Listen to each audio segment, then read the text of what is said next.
La serveuse est sortie des toilettes en pleurant. Le millionnaire a laissé un mot sur la table. Elle l'a lu les mains tremblantes et elle s'est effondrée là, sans savoir comment réagir. Si cette histoire vous intéresse, n'oubliez pas de vous abonner à notre chaîne et dites-nous de quelle ville vous nous regardez. Nous continuons. Le parfum du café frais emplissait l'air du Café des Artistes, un établissement petit et chaleureux au cœur du quartier de Montmartre, à Paris. Les murs en briques apparentes, décorés de tableaux d'artistes locaux, créaient une atmosphère qui mêlait le charme bohème parisien avec une touche de modernité. Entre les tables occupées par des clients habitués, Sophie Dubois, 26 ans, se déplaçait avec un plateau en équilibre dans les mains, servant des tasses fumantes tout en s'efforçant de garder le sourire. « Votre café au lait et votre tartine grillée, Madame Simone. Tout est en ordre ?» demanda Sophie à la dame âgée qui fréquentait le lieu tous les matins, ponctuellement à 8 heures. « Tout est parfait, ma petite, mais tu n'as pas l'air bien aujourd'hui. Il s'est passé quelque chose ?»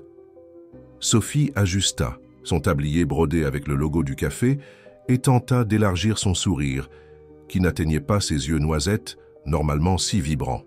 « Ce n'est rien, Madame Simone, juste une nuit difficile. » Mais c'était bien plus que cela. La veille au soir, sa mère, Madame Élise Dubois, avait appelé de l'hôpital municipal de Saint-Denis, en banlieue parisienne, avec des nouvelles dévastatrices. Le traitement contre la fibromyalgie ne fonctionnait pas et les médecins avaient identifié une maladie auto-immune rare qui compliquait davantage son état. Ils auraient besoin d'un traitement spécialisé, beaucoup trop coûteux pour la réalité financière de la famille. Tout en servant d'autres tables, Sophie sentait le poids de cette information comprimer sa poitrine. Chaque sourire forcé, chaque bonjour automatique représentait un effort monumental pour ne pas s'effondrer là, parmi les arômes de café et de pain frais. Son salaire de serveuse suffisait à peine à aider aux dépenses de base de sa mère, qui avait élevé Sophie et ses 2 frères et sœurs cadets seuls après que leur père eut abandonné la famille quand elle n'avait que 12 ans. « Sophie, peux-tu t'occuper de la table 7, s'il te plaît ?» demanda Mathilde, la gérante du café, une femme d'âge moyen aux cheveux grisonnants et au regard compréhensif. « Et quand tu pourras, passe dans mon bureau. J'ai besoin de te parler. » Le cœur de Sophie s'accéléra. Est-ce que Mathilde avait remarqué sa distraction aujourd'hui? Risquait-elle de perdre son emploi justement maintenant, alors qu'elle en avait le plus besoin? La table 7 était occupée par un homme en costume bien taillé, qui tapait avec concentration sur un ordinateur portable dernier cri. Il semblait décalé dans cet environnement décontracté, avec sa posture formelle et ses lunettes à fine monture. « Bonjour, monsieur. Que désirez-vous » demanda Sophie, essayant de maintenir sa voix ferme. L'homme leva les yeux de son ordinateur et la regarda quelques secondes avant de répondre. Il devait avoir la quarantaine. Des cheveux, grisonnants aux tempes et un air distingué qui intimidait. « Un double espresso, s'il vous plaît. Et une eau plate, » répondit-il, d'une voix grave et polie. Il y avait quelque chose dans son regard qui troubla Sophie. C'était comme s'il pouvait voir à travers sa façade, percevant la tempête émotionnelle qu'elle s'efforçait tant de cacher. Mal à l'aise, elle s'éloigna rapidement pour préparer la commande. En revenant avec le café, elle remarqua que l'homme l'observait discrètement. Elle posa la tasse et le verre d'eau sur la table, évitant tout contact visuel. « Autre chose, monsieur ?»« Non, merci, c'est suffisant pour l'instant. » Sophie s'éloigna, sentant une boule dans la gorge qui grossissait à chaque minute. Le café était particulièrement animé ce matin-là, et elle devait se concentrer, mais son esprit revenait sans cesse à ses problèmes. Comment trouverait-elle l'argent pour le traitement de sa mère? Qu'adviendrait-il de son frère et sa sœur si quelque chose de pire arrivait? Comment pourrait-elle continuer à étudier le design graphique dans son cours du soir à l'école des arts décoratifs si elle devait trouver un second emploi? Lorsque le flux de clients diminua un peu, Sophie demanda la permission à Mathilde et courut aux toilettes du personnel. Dès qu'elle ferma la porte, les larmes qu'elle avait retenues toute la matinée débordèrent enfin. Elle s'appuya sur le lavabo, observant dans le miroir le reflet d'une jeune femme épuisée, avec des cernes profonds et ses cheveux bouclés attachés négligemment en chignon. « Mon Dieu, qu'est-ce que je vais faire ?» murmura-t-elle pour elle-même, laissant les sanglots secouer ses épaules étroites. Sophie était talentueuse. Elle avait toujours été la meilleure élève en art à l'école, dessinait depuis l'enfance et rêvait de travailler dans la conception d'expositions culturelles. Mais la vie lui avait imposé tant d'obstacles que peu à peu, ses rêves avaient été rangés au nom de la survie. Le cours, qu'elle suivait 3 fois par semaine, était sa dernière connexion avec ce monde créatif qu'elle aimait tant. Après quelques minutes, elle s'aspergea le visage d'eau froide, respira profondément et essaya de se ressaisir. Elle ne pouvait pas se permettre de s'effondrer maintenant. Elle devait être forte comme elle l'avait toujours été. En sortant des toilettes, elle se rappela que Mathilde voulait lui parler. Le cœur lourd, elle se dirigea vers le petit bureau au fond du café. « Entre, Sophie », dit Mathilde, indiquant la chaise devant elle. « Est-ce que tout va bien? J'ai remarqué que tu étais différente aujourd'hui. »« Désolée, Mathilde, c'est que ma mère ne va pas bien. Nous avons reçu des nouvelles compliquées hier soir et je suis inquiète. » Mathilde acquiesça avec compréhension. « Tu veux en parler ?» Sophie hésita, mais finit par raconter la situation de sa mère, les difficultés financières et le traitement coûteux qu'il devrait chercher.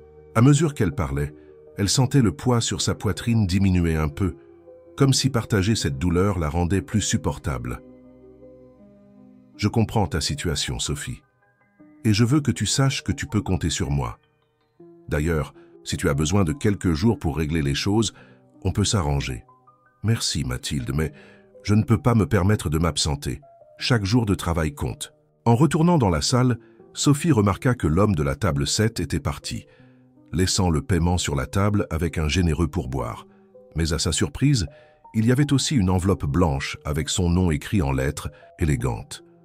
Intriguée, elle glissa l'enveloppe dans la poche de son tablier, décidant de l'ouvrir seulement à la fin de son service. Durant le reste de la journée, elle se sentit agitée, curieuse du contenu de ce message mystérieux. Qui était cet homme? Pourquoi lui laisserait-il un mot? La journée s'éternisa entre les commandes, les sourires forcés et l'anxiété croissante concernant le contenu de l'enveloppe. Quand enfin le dernier client sortit et qu'elle eut fini de nettoyer les tables, Sophie s'assit dans un coin tranquille, respira profondément et ouvrit l'enveloppe mystérieuse. Ce qu'elle y trouva qu'allait changer sa vie pour toujours. L'enveloppe contenait une carte de visite élégante et un mot manuscrit. Sophie lut le nom imprimé sur la carte, Nicolas Lefebvre, fondateur de l'Institut Nouveaux Horizons. En dessous, il y avait des coordonnées et le logo d'une institution dont elle n'avait jamais entendu parler. Les mains tremblantes, elle déplia le billet et commença à lire. « Chère Sophie, cela peut sembler étrange de recevoir un message d'un inconnu, mais je n'ai pu m'empêcher de remarquer votre situation. J'ai l'œil exercé pour reconnaître les talents dans les moments difficiles. C'est ce que je fais depuis des années. J'ai observé les dessins dans votre carnet quand vous étiez dans la file du café avant votre service. Votre trait est unique, expressif. L'Institut Nouveaux Horizons lance un projet culturel à Montmartre et nous recherchons de jeunes talents locaux pour intégrer notre équipe. Si vous êtes intéressé par une opportunité qui pourrait changer votre vie, venez à l'adresse, ci-dessous mercredi prochain à 18 h. Ce n'est pas un entretien formel, juste une conversation. Nous affrontons tous des tempêtes dans la vie, Sophie. La différence réside dans qui nous tend la main quand nous en avons le plus besoin. Cordialement, Nicolas Lefebvre. Sophie relut le billet plusieurs fois, incrédule. Comment cet homme connaissait-il son nom? Comment avait-il vu ses dessins? Elle sentit un frisson parcourir son échine. Cela semblait intrusif, presque effrayant. D'un autre côté, si c'était légitime, ce pourrait être exactement ce dont elle avait besoin en ce moment. « Qu'est-ce que c'est, Sophie ?» demanda Mathilde, s'approchant avec curiosité. « Un mot de ce client en costume qui était à la table 7 ce matin. Il m'a proposé une opportunité de travail dans un institut culturel. » Mathilde fronça les sourcils, préoccupée. « Fais attention, ma petite. Ce genre d'approche peut être dangereux. »« Je sais, Mathilde, mais il mentionne mes dessins. Il dit qu'il m'a vu dessiner avant le début de mon service. »« Et tu vas y aller ?» Sophie plia soigneusement le billet, le remettant dans l'enveloppe. « Je ne sais pas, j'ai besoin de réfléchir. » Dans les jours qui suivirent, ce billet occupa complètement les pensées de Sophie. Elle fit des recherches sur l'Institut Nouveaux Horizons et découvrit que c'était une organisation légitime, fondée par Nicolas Lefebvre, un entrepreneur du secteur technologique qui, après avoir fait fortune dans les startups, se consacrait à des projets sociaux et culturels. L'idée de se rendre à ce rendez-vous gagnait en force, surtout après une visite à l'hôpital, où elle vit sa mère, plus affaiblie. La nécessité de trouver une solution pour l'aider rendait toute opportunité, aussi improbable qu'elle puisse paraître, digne de considération. Le mercredi, après avoir terminé son service au café, Sophie rentra chez elle, prit une douche rapide et choisit une tenue simple mais présentable. Un jean foncé, un chemisier blanc et une veste empruntée à sa voisine. Elle prit son portfolio, une pochette avec certains de ses meilleurs dessins et projets de l'école, et se dirigea vers l'adresse indiquée sur le billet. L'Institut Nouveau. Horizon était installé dans un hôtel particulier restauré de la rue des Martyrs, l'une des plus charmantes de Montmartre.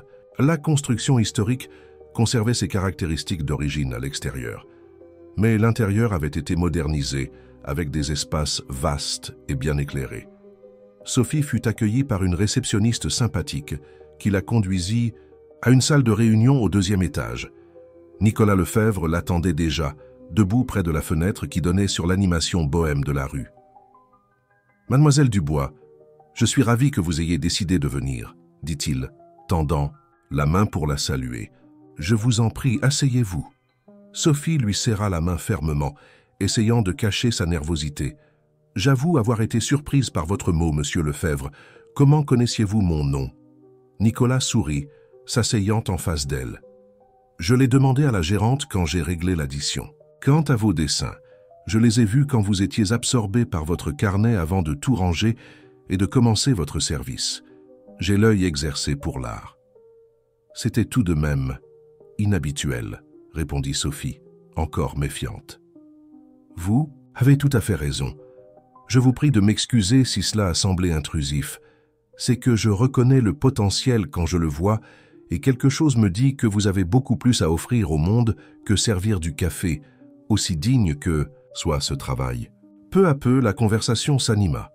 Nicolas expliqua que l'Institut lançait un projet appelé « Culture au Carrefour », qui transformerait des espaces urbains sous-utilisés en points d'effervescence culturelle, en commençant par Montmartre. Le Café des artistes, où vous travaillez, a le potentiel pour être plus qu'un simple café. Il pourrait devenir un lieu de rencontre pour les artistes locaux, un espace d'exposition, d'ateliers, de soirées littéraires. J'ai parlé avec la propriétaire de l'établissement hier et elle est intéressée par ce partenariat. Sophie ressentit un mélange d'espoir et de méfiance. Et en quoi suis-je concernée? Nous avons besoin de quelqu'un qui connaisse le lieu, les habitués, qui ait une sensibilité artistique, et surtout qui puisse être un pont entre l'Institut et la communauté. D'après vos dessins et la façon dont vous interagissez avec les clients, vous m'avez semblé être la personne idéale.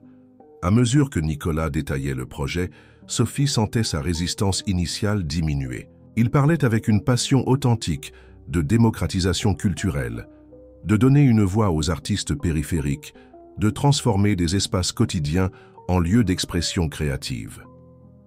Ce que je vous propose, Sophie, c'est une opportunité de participer à ce projet dès le début. Un poste rémunéré avec un horaire flexible qui vous permettrait de poursuivre vos études. Je ne vous demande pas de quitter le café, au contraire. L'idée est que vous soyez notre ambassadrice à l'intérieur. Pourquoi moi? Il doit y avoir des personnes plus qualifiées, avec plus d'expérience. Nicolas se pencha légèrement en avant, le regard intense. Parce que j'ai vu en vous quelque chose qui ne s'apprend pas dans les facultés ou les cours, l'authenticité. Et aussi parce que je connais votre histoire. Sophie sentit son sang se glacer. Mon histoire. J'ai longuement discuté avec Mathilde hier. Elle m'a parlé de votre dévouement, de comment vous subvenez en partie aux dépenses de votre famille, de votre rêve de travailler dans l'art et le design. Un sentiment de trahison s'empara de Sophie. Comment Mathilde avait-elle pu exposer sa vie ainsi à un étranger? Percevant son malaise, Nicolas poursuivit. « Ne vous méprenez pas. Elle n'a dit que du bien de vous, et avec les meilleures intentions. Et je dois avouer que je me suis identifié à votre histoire. » Il partagea alors sa propre trajectoire. Fils d'une femme de ménage élevée dans la banlieue de Paris, Nicolas avait eu la chance d'obtenir une bourse dans une bonne école, puis, plus tard, dans une université de technologie. Sa première application avait été développée dans la chambre étroite qu'il partageait avec 2 frères. Le succès était venu après des années de travail acharné et de persévérance. Je sais ce que c'est de voir quelqu'un qu'on aime souffrir et ne pas avoir les moyens de l'aider, dit-il, avec une sincérité qui touche à Sophie. Je sais que c'est de sacrifier des rêves pour la survie. Mais je sais aussi que parfois, tout ce dont nous avons besoin, c'est d'une opportunité. Sophie ouvrit son portfolio montrant quelques travaux récents. Nicolas examina chacun avec une attention sincère, posant des questions spécifiques sur les techniques et les inspirations. « Vous avez du talent, Sophie. Un regard unique. C'est exactement ce dont nous avons besoin. » À la fin de la réunion, Nicolas lui offrit un contrat initial de 3 mois avec un salaire presque 2 fois supérieur à celui qu'elle gagnait au café pour travailler comme coordinatrice culturelle du projet. Elle devrait consacrer quelques heures par semaine à l'Institut, mais conserverait son travail au Café des artistes, qui ferait désormais partie du circuit culturel de Culture au Carrefour. En rentrant chez elle, le contrat dans son sac et la tête bouillonnant d'idées, Sophie alternait entre l'euphorie et la méfiance. Tout cela était-il réel? Ou était-elle sur le point de tomber dans une sorte de piège? Elle décida d'appeler Mathilde. « Mathilde, je viens de rencontrer Nicolas Lefebvre. Il m'a proposé un travail dans son institut. »« Je sais, ma chérie. Il est venu me voir hier. J'ai fait des recherches sur lui et l'institut avant de parler de toi. Tout est légitime, Sophie. Ça pourrait être la chance que tu attendais. » « Mais, et le café? Il a parlé d'un partenariat. »« Oui, nous en avons discuté. Je pense que ce sera bon pour tout le monde. La fréquentation est en baisse et un renouveau pourrait être exactement ce dont nous avons besoin. » En raccrochant, Sophie ressentit une vague d'optimisme qu'elle n'avait pas éprouvée depuis longtemps. Peut-être, juste peut-être, ce billet mystérieux était-il le début d'une nouvelle phase dans sa vie. Une où ses talents pourraient s'épanouir et où elle pourrait enfin aider sa mère de manière significative. Cette nuit-là, elle dormit avec le contrat sous son oreiller, comme s'il s'agissait d'un porte-bonheur. Pour la première fois depuis des semaines, elle n'eut pas de cauchemar. Elle rêva au contraire de couleurs vibrantes et de possibilités infinies. Les semaines suivantes passèrent comme un tourbillon dans la vie de Sophie. Le Café des artistes commençait à se transformer progressivement, acquérant une nouvelle identité sans perdre son essence accueillante. Les murs, auparavant décorés de tableaux génériques, présentaient maintenant des œuvres d'artistes locaux dans des expositions tournantes. Une petite scène fut installée dans le coin où se déroulaient des présentations musicales acoustiques les soirs du jeudi au samedi. « Je n'aurais jamais imaginé que cet endroit puisse devenir encore plus spécial », commenta Madame Simone, la cliente fidèle, tout en admirant les nouvelles installations. « Hey, dire que tu es derrière tout ça, ma petite. J'ai toujours su que tu étais spéciale. » Sophie sourit, servant le petit déjeuner à la dame. Son uniforme était maintenant différent. Elle portait toujours le tablier, mais pouvait choisir ses propres vêtements, généralement en combinant des pièces colorées qui reflétaient sa personnalité artistique. Ses boucles étaient détachées, encadrant un visage qui semblait plus lumineux chaque jour. « C'est un travail d'équipe, Madame Simone. Nous ne faisons que commencer. » En effet, le projet Culture au Carrefour n'en était qu'à ses débuts, mais montrait déjà des résultats prometteurs. Nicolas avait monté une équipe diverse. Outre Sophie, il y avait Théo, un producteur culturel expérimenté, Delphine, spécialiste des médias sociaux, et Mathieu, un architecte responsable des adaptations des espaces. Les réunions hebdomadaires. À l'Institut étaient des moments d'effervescence créative. Sophie, initialement timide, commença à prendre confiance pour exprimer ses idées, surprenant souvent l'équipe avec des suggestions innovantes. Que pensez-vous de créer un système d'échange de livres au café? Les clients pourraient laisser un livre et en prendre un autre. Nous pourrions avoir une étagère dédiée à cela, suggéra-t-elle lors d'une des réunions. Excellente idée, Sophie, approuva Nicolas. Nous pouvons l'appeler Café et Lettres. Nous organiserions aussi des cercles de lecture mensuels, peut-être avec des auteurs locaux. Chaque nouvelle initiative était mise en œuvre avec soin, respectant le public traditionnel du café tout en attirant de nouveaux habitués. Bientôt, le Café des artistes devint un point de référence sur la scène culturelle de Montmartre, mentionné dans des blogs et sur les réseaux sociaux comme un secret bien gardé qui valait la peine d'être découvert. Le salaire de l'Institut permit enfin à Sophie de contribuer plus significativement au traitement de sa mère. Madame Élise Dubois consultait maintenant un spécialiste privé et montrait des signes d'amélioration, ce qui remplissait le cœur de Sophie de gratitude et d'espoir. Un après-midi particulièrement animé au café, alors que Sophie ajustait une nouvelle exposition de photographies, Nicolas apparut de façon inattendue. « C'est magnifique. »« Sophie !» la complimenta-t-il, observant la disposition des photos qui représentaient des scènes quotidiennes de Montmartre. « Vous avez un sens inné de la curation. »« Merci. J'apprends beaucoup avec ce projet. En fait, je suis venu vous inviter à quelque chose de spécial, » dit Nicolas, lui remettant une enveloppe. « C'est l'invitation pour l'inauguration officielle de Culture au Carrefour le mois prochain. Ce sera un événement important, avec la présence de sponsors, de la presse et de personnalités du milieu culturel. J'aimerais que vous fassiez une présentation sur la transformation du Café des Artistes. » Sophie sentit son estomac se nouer. « Une présentation ? Devant toutes ces personnes ? » ?»« Exactement. Personne ne peut parler de cet endroit mieux que vous. De plus, continua-t-il, avec un sourire énigmatique, j'ai une surprise pour ce jour-là.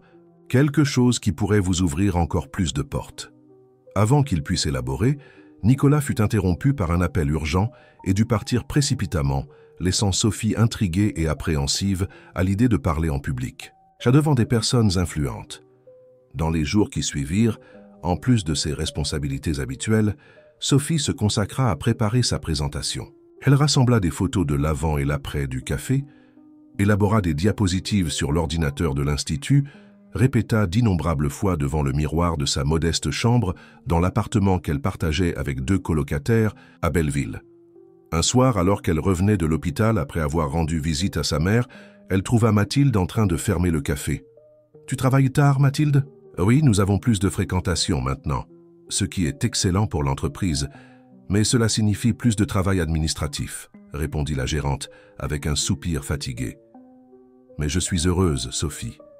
Cet endroit a pris une nouvelle vie grâce à toi. Ce n'était pas que moi. C'était principalement toi. Nicolas a peut-être apporté les ressources et la vision, mais tu es l'âme de ce projet.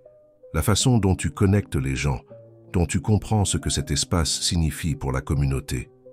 C'est toi, Sophie. » Les paroles de Mathilde allumèrent quelque chose en elle, un sentiment de but et d'appartenance qu'elle avait perdu au milieu des difficultés de la vie. Elle réalisa que, pour la première fois depuis des années, elle ne se contentait pas de survivre, mais vivait véritablement. Cependant, tout n'était pas rose. À mesure que le projet gagnait en visibilité, les premiers obstacles significatifs apparurent également. Un soir, lors d'une soirée de poésie, un groupe de jeunes provoqua une altercation, effrayant certains clients plus âgés. À une autre occasion, un artiste retira son œuvre de l'exposition après une critique négative publiée sur un blog local. Chaque problème exigeait des solutions créatives et beaucoup de diplomatie, des compétences que Sophie développait rapidement. Nicolas, bien que présent et soutenant, semblait la tester, la laissant gérer des situations de plus en plus difficiles par elle-même. « Pourquoi n'es-tu pas intervenu dans cette discussion entre le poète et le critique hier ?» demanda-t-elle. Lors d'une réunion. Nicolas sourit, se calant dans son fauteuil. « Parce que je savais que tu le résoudrais mieux que moi. Et tu l'as fait. Je te prépare, Sophie, pour des vols plus hauts. » La semaine de l'inauguration officielle arriva, apportant avec elle un mélange d'excitation et de panique. L'Institut Nouveaux Horizons serait le théâtre de l'événement, avec des représentants de tous les espaces participant à Culture au Carrefour.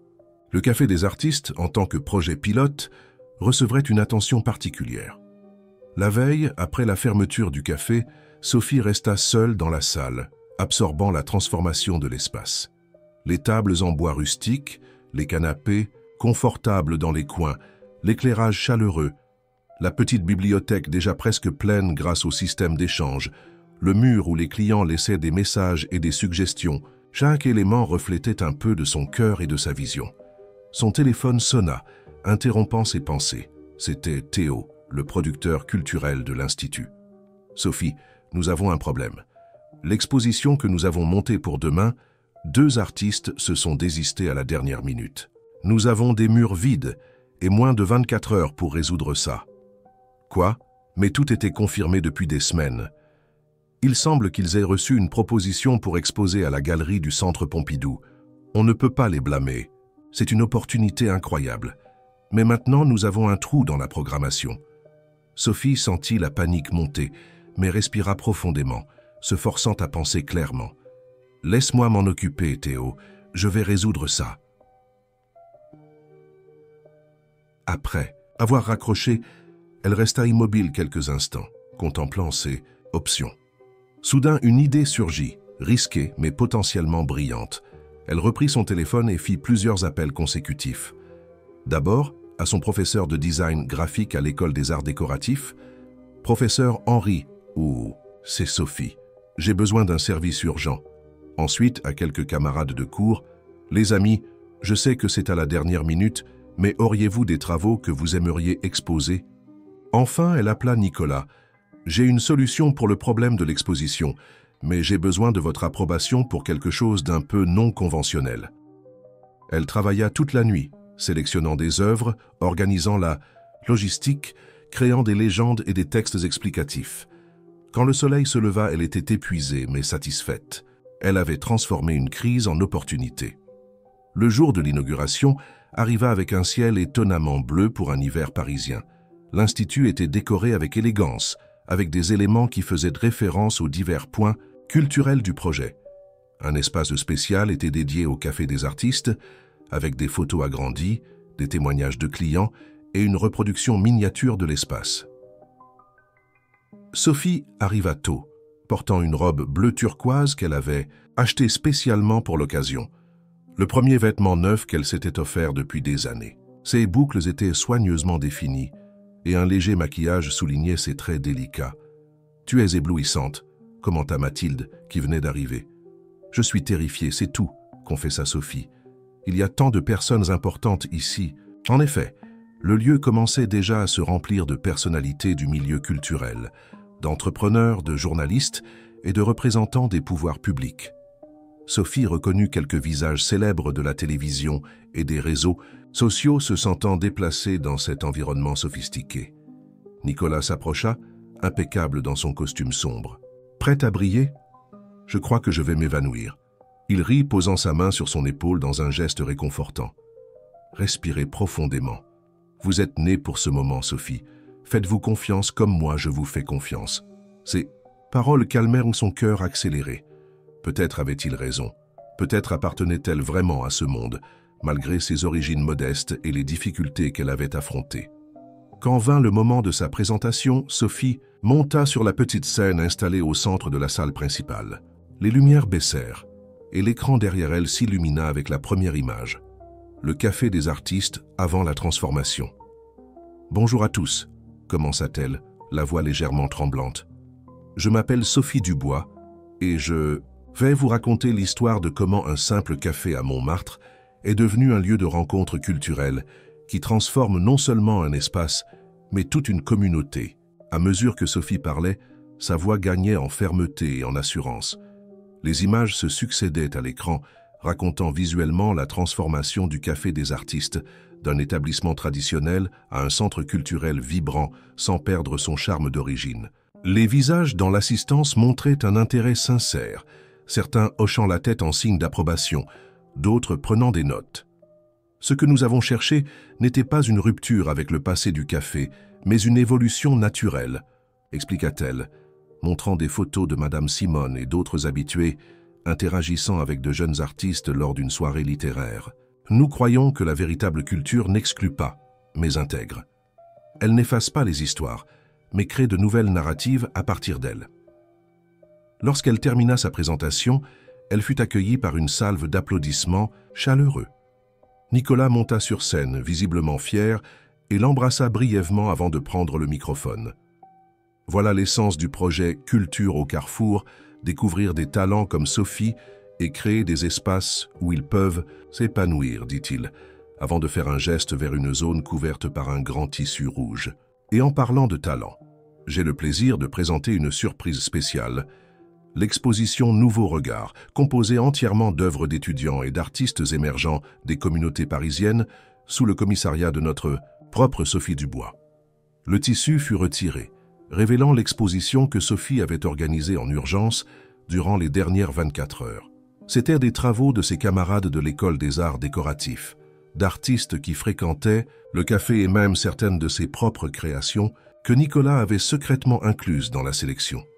Un murmure d'approbation parcourut l'assemblée, tandis que les invités s'approchaient pour examiner les œuvres. Sophie resta paralysée, un mélange de choc et de joie s'emparant d'elle. Elle ne s'attendait pas à ce que sa solution d'urgence devienne le point fort de l'événement, encore moins à ce que ses propres travaux soient exposés. « Pourquoi ne m'avez-vous pas dit que vous incluriez mes dessins ?» chuchota-t-elle à Nicolas quand il revint à ses côtés. « Parce que vous auriez refusé. Vous ne réalisez pas encore à quel point vous êtes talentueuse, Sophie. Parfois, nous avons besoin que d'autres voient notre potentiel avant de pouvoir le percevoir nous-mêmes. » L'exposition fut un succès immédiat. Plusieurs invités s'approchèrent de Sophie, posant des questions sur le processus curatorial et complimentant tant sa présentation que les œuvres sélectionnées. Parmi eux se trouvait Claire Moreau, une célèbre galeriste avec des espaces à Paris et New York. « Votre regard est unique, Sophie », commenta Claire, tandis qu'elles observaient ensemble l'un des dessins de Sophie, une représentation abstraite, de Montmartre à la tombée de la nuit, avec des traits qui capturaient l'énergie vibrante du quartier. Vous parvenez à identifier l'essence des lieux et des personnes. C'est un don rare. Merci, mais j'apprends encore. Je ne suis qu'une étudiante en design. Nous sommes tous d'éternels étudiants, ma chère. Ce qui distingue les grands artistes, ce n'est pas la connaissance technique, mais l'authenticité du regard. Et vous avez cela en abondance. Claire lui tendit une carte. J'organise un atelier avec des artistes de différents pays le mois prochain. J'aimerais que vous y participiez en tant que représentante de Paris. Contactez mon assistant pour régler les détails. Tandis que Claire s'éloignait, Sophie contempla la carte dans ses mains, abasourdie. Une telle opportunité était quelque chose qu'elle n'aurait même pas osé imaginer dans ses rêves les plus ambitieux. L'événement se prolongea tout l'après-midi, avec des performances musicales, des interventions théâtrales et des discours d'autorité. À la fin, quand les derniers invités commençaient à se disperser, Nicolas réunit toute l'équipe pour un toast. « Au succès de Culture au Carrefour et spécialement à notre étoile du jour », dit-il, levant son verre en direction de Sophie. Après les applaudissements et les embrassades, alors qu'elle aidait à ranger l'espace, Sophie fut surprise par l'arrivée de sa mère, Madame Élise Dubois, accompagnée de son frère et sa sœur cadet, Thomas et Marine. « Maman, comment es-tu arrivée ici ? Nicolas a envoyé une voiture me chercher, » répondit Madame Dubois, embrassant sa fille avec des larmes aux yeux. « Il a dit que je ne pouvais pas manquer le grand jour de ma fille, et il avait raison. Je suis si fière de toi, ma chérie. » Voir sa famille là, témoignant de son moment de triomphe, fut la cerise sur le gâteau pour Sophie. Surtout parce que sa mère semblait plus forte, avec plus de couleurs sur les joues, signe que le traitement fonctionnait. Ce soir-là, quand elle rentra enfin chez elle, épuisée mais heureuse, Sophie repassa mentalement les événements de la journée. De serveuse à commissaire d'exposition en quelques mois, la transformation semblait irréelle, et il y avait encore l'invitation de Claire Moreau, la possibilité de participer à un atelier international, de rencontrer des artistes d'autres pays, d'élargir ses horizons. Son téléphone sonna, interrompant ses pensées. C'était Nicolas. « Je voulais juste dire que vous avez été magnifique aujourd'hui. Je savais que vous seriez spécial quand je vous ai vu pour la première fois au café, mais vous avez dépassé toutes mes attentes.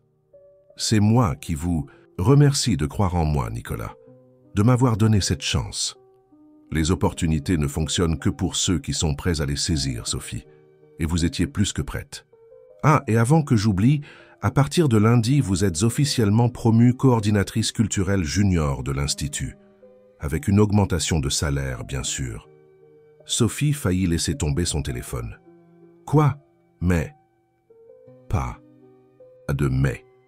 Vous le méritez, et nous avons besoin de vous à temps plein. J'ai déjà parlé avec Mathilde. Elle convient qu'il est temps pour vous de vous consacrer entièrement à votre véritable vocation.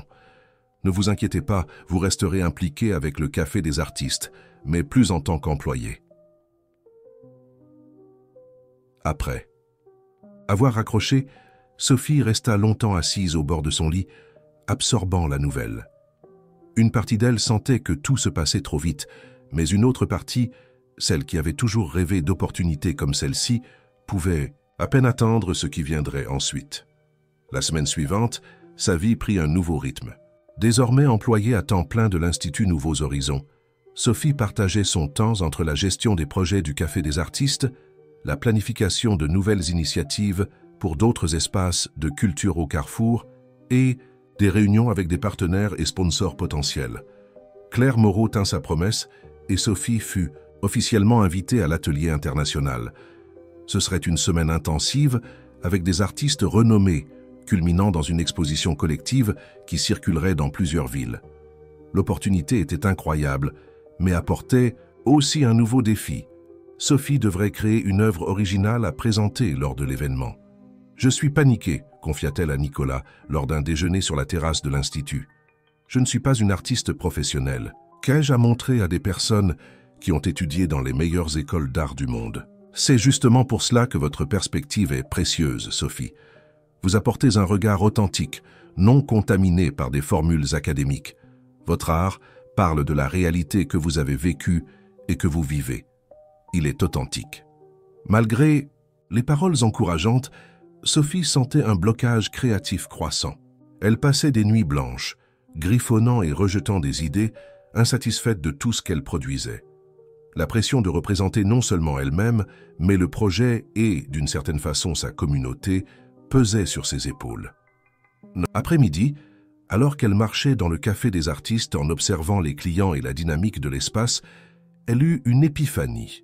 Ce qui rendait cet endroit spécial, ce n'étaient pas les murs fraîchement peints ou les expositions soigneusement montées, mais les personnes qui le fréquentaient, chacune avec son histoire unique. Il s'agissait de connexion, de la façon dont un espace pouvait unir des personnes de différents horizons autour d'expériences partagées.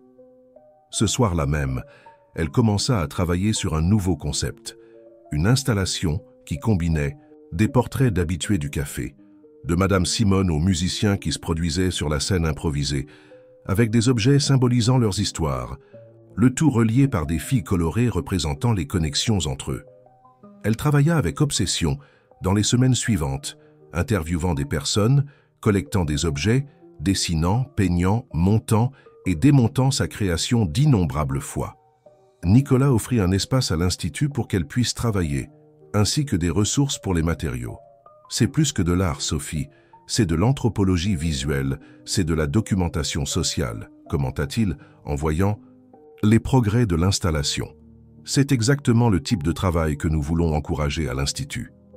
À mesure que la date de l'atelier approchait, Sophie affrontait un autre dilemme. Comment équilibrer ses nouvelles responsabilités professionnelles avec le traitement de sa mère? Madame Dubois répondait bien à la thérapie, mais avait encore besoin d'un suivi constant. Et Sophie s'inquiétait de rester une semaine loin d'elle.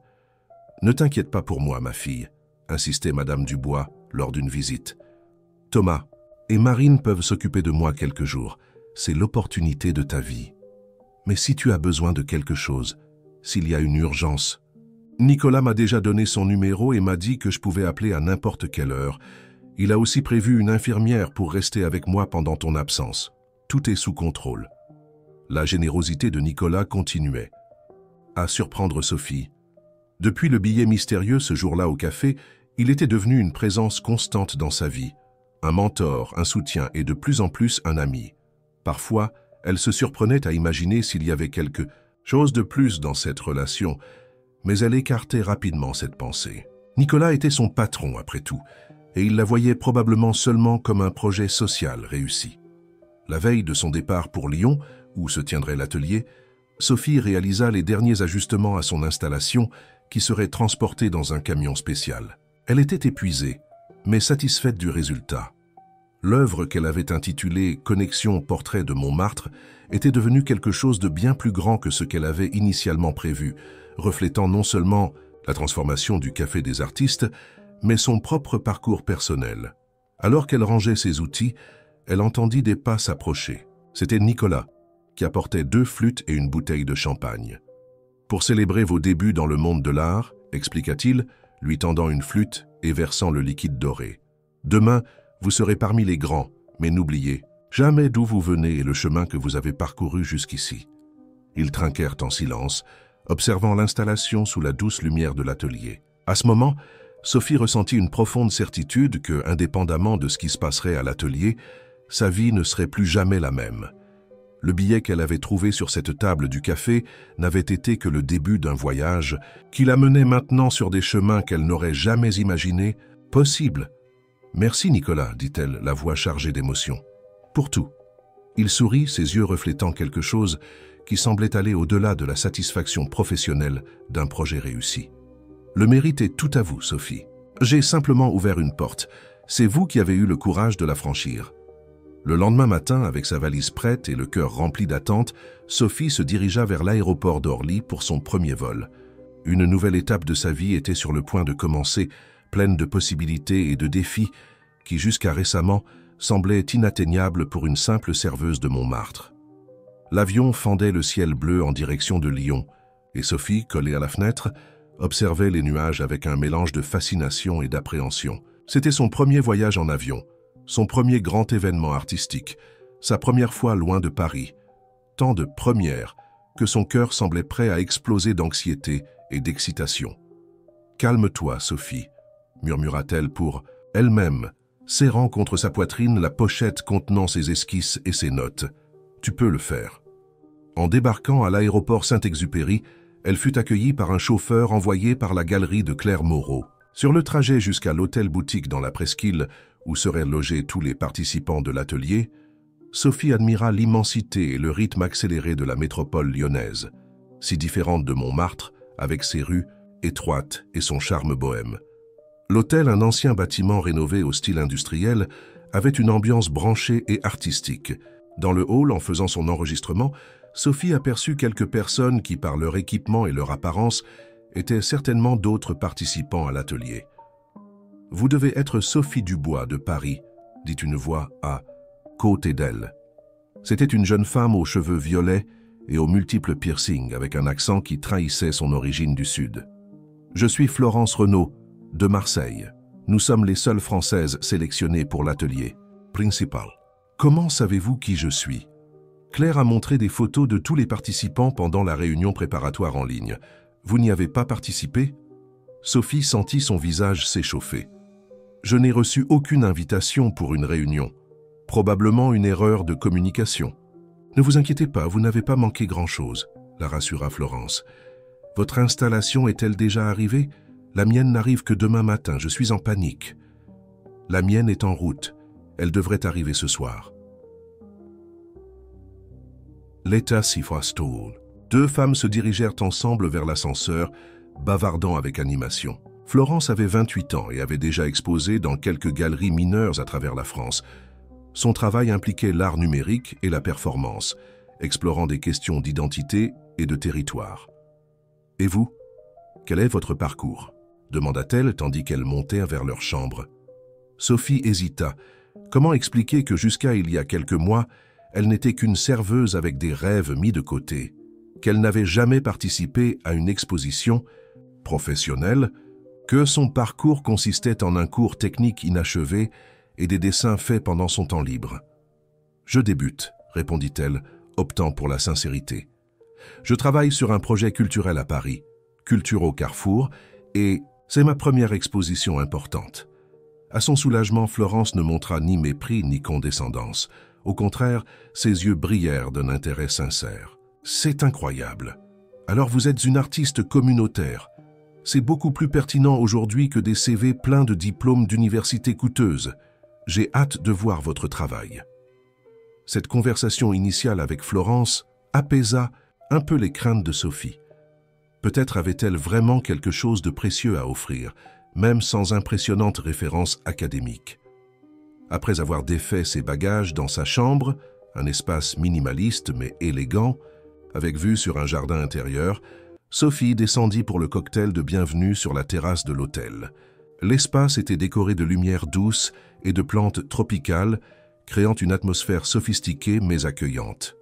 Claire Moreau, élégante dans une robe rouge, circulait parmi les invités comme une hôtesse parfaite. En apercevant Sophie, elle s'approcha avec un sourire chaleureux. « Sophie, je suis contente que vous soyez bien arrivée. Venez, je veux vous présenter à quelques personnes. » Avant qu'elle puisse protester, Sophie se retrouva conduite vers un groupe où se distinguait un homme grand, aux cheveux grisonnants et à la posture imposante. « Michel, je voudrais que vous rencontriez Sophie Dubois, l'artiste de Paris dont je vous ai parlé. Sophie, voici Michel Dupont, conservateur du Musée d'art contemporain de Lyon et l'un des mentors de l'atelier. » Michel tendit la main avec un sourire cordial. « Claire m'a beaucoup parlé de vous et de votre travail sur la transformation des espaces urbains. Je suis curieux de voir votre installation. » Sophie serra sa main, sentant sa bouche s'assécher. « Merci pour cette opportunité, monsieur Dupont. J'espère être à la hauteur des attentes. » « Michel, s'il vous plaît. Et ne vous inquiétez pas des attentes. Des ateliers comme celui-ci sont des espaces d'expérimentation et de croissance, pas de jugement. » La conversation se déroula étonnamment bien. Michel était accessible et sincèrement intéressé par son expérience avec Culture au Carrefour. D'autres artistes et conservateurs se joignirent au groupe et bientôt Sophie se retrouva engagée dans des discussions sur l'art communautaire, la revitalisation urbaine et le rôle de la culture comme outil de transformation sociale. Tout, en parlant du Café des artistes et de sa trajectoire, elle réalisa qu'elle avait trouvé sa voie. Elle n'avait pas besoin de prétendre être quelqu'un qu'elle n'était pas ou d'avoir des expériences qu'elle n'avait pas. Son histoire, la vraie avec toutes ses difficultés et ses victoires, était ce qui la rendait unique dans cet environnement. À la fin du cocktail, Claire rassembla tous les participants pour donner des instructions sur le programme des prochains jours. Ce seraient 5 jours intensifs de travail, avec des conférences, des ateliers pratiques et des sessions de mentorat individuel, culminant avec le montage de l'exposition collective qui serait inaugurée le samedi. Demain, nous commençons, tôt à 8h30, avec un petit déjeuner suivi de la première conférence, expliqua Claire.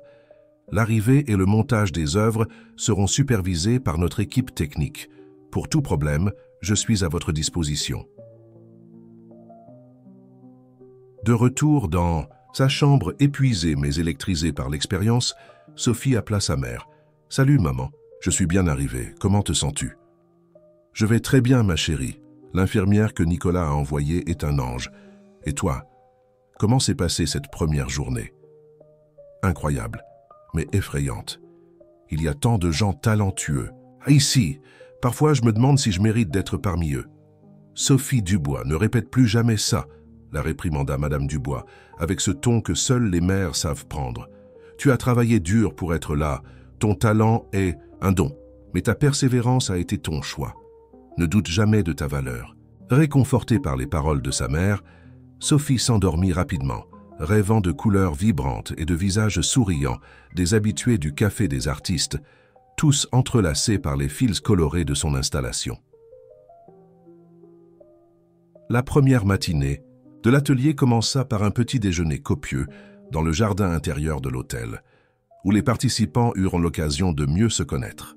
Il y avait des artistes de divers pays, Argentine, Chili, Espagne, Portugal et même Japon et Inde, chacun avec des approches uniques et des parcours fascinants. La conférence inaugurale, donnée par Michel Dupont, aborda le thème « Art, contemporain et espace urbain, dialogue possible ». Assise au premier rang, Sophie prenait des notes frénétiquement, absorbant chaque mot et référence. Beaucoup de ce que Michel disait résonnait profondément avec son expérience dans Culture au Carrefour, validant des intuitions qu'elle avait développées dans la pratique. Après la conférence, les participants furent divisés en groupes, plus petits pour des ateliers pratiques. Sophie fut affectée au groupe Interventions urbaines et communautés, dirigé par Gabriela Martinez, une artiste argentine connue pour ses projets collaboratifs dans des quartiers vulnérables de Buenos Aires. L'art qui ne dialogue pas avec son environnement n'est que décoration, déclara Gabriela, provoquant le groupe. Comment intégrez-vous les voix de la communauté dans vos œuvres? Comment vous assurez-vous que vous n'imposez pas simplement votre vision artistique sur des réalités que vous méconnaissez? Ces questions suscitèrent un débat animé. Certains artistes défendaient l'autonomie de l'expression artistique, tandis que d'autres argumentaient sur la responsabilité sociale de l'artiste. Sophie, initialement hésitante à s'exprimer, leva finalement la main. Dans le projet où je travaille, nous avons appris que la transformation n'est durable que lorsque les gens se sentent partie prenante, dit-elle, d'une voix plus ferme qu'elle ne l'espérait. Au Café des artistes, nous ne sommes pas arrivés avec un projet tout fait, mais nous avons construit à partir de ce qui existait déjà, des histoires qui étaient déjà là. L'art est entré comme un langage, pas comme une imposition. Gabriella sourit acquiescent. Exactement. La véritable intervention urbaine est celle qui révèle ce qui est déjà là, pas celle qui superpose une nouvelle couche de signification déconnectée. Ce moment de reconnaissance publique renforça la confiance de Sophie. Peut-être avait-elle vraiment quelque chose de précieux à contribuer dans cet environnement d'experts. Pendant le déjeuner, elle reçut un message de Nicolas. « Comment ça se passe? Votre installation est... » Déjà arrivée à la galerie, tout est intact. L'équipe a été impressionnée. Cette nouvelle apporta autant de soulagement qu'une nouvelle vague d'anxiété. Son œuvre était arrivée en sécurité, mais maintenant elle serait vue et jugée par certains des noms les plus respectés du milieu artistique. L'après-midi, les participants furent conduits à la galerie de Claire pour suivre le début du montage de l'exposition. L'espace était éblouissant, un ancien entrepôt industriel complètement rénové, avec un plafond haut, un éclairage sophistiqué et des murs blancs immaculés. Chaque artiste avait une zone désignée, proportionnelle aux dimensions de son œuvre. En voyant son installation être soigneusement déballée par des techniciens spécialisés, Sophie ressentit une émotion difficile à décrire. Connexion, portrait de Montmartre, semblait différente ici, sous ces lumières professionnelles, dans ce contexte. Soudain, ce n'était plus seulement un projet personnel, mais une œuvre d'art légitime, dialoguant d'égal à égal avec les créations d'artistes établis. « C'est plus impressionnant que je ne l'imaginais d'après les photos », commenta Claire, s'approchant. « Il y a une honnêteté touchante dans ces portraits, Sophie, une intimité qu'on n'obtient qu'avec une véritable connexion. » Tandis qu'elle observait les techniciens positionner soigneusement chaque élément de son installation, suivant ses instructions détaillées, Sophie aperçut Michel Dupont examinant attentivement l'œuvre. Son cœur s'accéléra quand il s'approcha. « Il y a quelque chose de très français dans cette installation », commenta-t-il pensif. Pas de manière évidente ou folklorique, mais dans la façon dont elle capture la sociabilité, la chaleur humaine, la manière dont nous transformons les espaces en lieux de rencontre. Cela me rappelle Soulages, savez-vous? Pas esthétiquement, mais conceptuellement, cette idée que l'art se produit dans l'espace partagé. La comparaison avec Pierre Soulages, l'un des plus grands noms de l'art français, laissa Sophie sans voix. Elle qui avait à peine terminé son cours technique, comparée à un maître avant-gardiste. « C'est un énorme compliment », balbutia-t-elle finalement. « Merci. » Michel sourit. « Ce n'est pas de la flatterie, c'est une observation. Vous avez un regard unique, Sophie. Brut, peut-être encore, mais authentique. Ne le perdez pas au milieu des théories et des tendances. » Les jours suivants furent un tourbillon d'activités. Plus de conférences, des ateliers pratiques, des sessions de critique collective où chaque artiste présentait son travail et recevait des commentaires des mentors et des collègues. Sophie absorbait chaque remarque, chaque suggestion, chaque référence, sentant son horizon s'élargir à chaque heure. Les soirs, les participants dînaient généralement ensemble et continuaient les discussions dans des bars de la Croix-Rousse ou à l'hôtel même. Sophie, qui sortait rarement le soir à Paris, sauf pour ses cours à l'école des arts décoratifs, découvrit le plaisir des conversations qui traversèrent les nuits, débattant d'art, de politique, de philosophie, partageant des expériences et des rêves. Le jeudi, avant-dernier jour de l'atelier, elle reçut un appel inattendu de Nicolas. « Sophie, j'ai des nouvelles. Je viens de sortir d'une réunion avec des investisseurs potentiels pour Culturo Carrefour. Ils veulent étendre le projet à Lyon et ils veulent que vous dirigiez la mise en œuvre. » Moi? À Lyon? Mais comment? Claire Moreau est parmi les investisseurs. Elle a été impressionnée non seulement par votre installation, mais par votre vision de l'art communautaire. La proposition est que vous déménagiez à Lyon après l'exposition, avec un contrat initial d'1 an et un salaire significativement plus élevé. Sophie s'assit sur le lit de sa chambre d'hôtel, sentant sa tête tourner. C'était une opportunité incroyable, une reconnaissance qu'elle n'avait jamais espérée si tôt dans sa carrière. Mais cela signifiait quitter Paris, sa mère, son frère et sa sœur, le café des artistes qu'elle aimait tant. J'ai besoin de réfléchir, Nicolas. C'est beaucoup de changements d'un coup. Bien sûr, je comprends. Mais réfléchissez bien, Sophie. Lyon a des ressources que Paris ne peut pas offrir maintenant. Votre carrière artistique décollerait ici. Et quant à votre mère, nous pourrions faire en sorte qu'elle reçoive le meilleur traitement, peut-être même la transférer chez un spécialiste à Lyon. Après avoir raccroché, Sophie resta immobile de longues minutes, essayant de traiter cette proposition inattendue. Déménagement, à Lyon, un nouveau projet, nouvelles responsabilités, nouvelles possibilités, et aussi nouvelles peurs et incertitudes. Le lendemain matin apporta le dernier jour d'atelier et le début du montage final de l'exposition qui serait inaugurée le samedi. Tout en ajustant son installation, Sophie fut surprise par une nouvelle qui circulait parmi les participants. Michel Dupont avait sélectionné 3 artistes de l'atelier pour une exposition spéciale au Musée d'art contemporain de Lyon, prévue pour la fin de l'année. « Et vous êtes l'une d'entre eux », s'exclama Florence, l'embrassant avec effusion. « Félicitations, Sophie, c'est un immense honneur. » Étourdie, Sophie pouvait à peine y croire. Une exposition au Musée d'art contemporain de Lyon, c'était un rêve qu'elle n'avait même pas osé rêver. Quand Michel vint personnellement confirmer l'invitation, elle ne put contenir ses larmes. « Pourquoi moi ?» demanda-t-elle, entre des sanglots d'émotion. « Il y a des artistes beaucoup plus expérimentés ici. » L'expérience n'est pas la même chose que la vision, Sophie.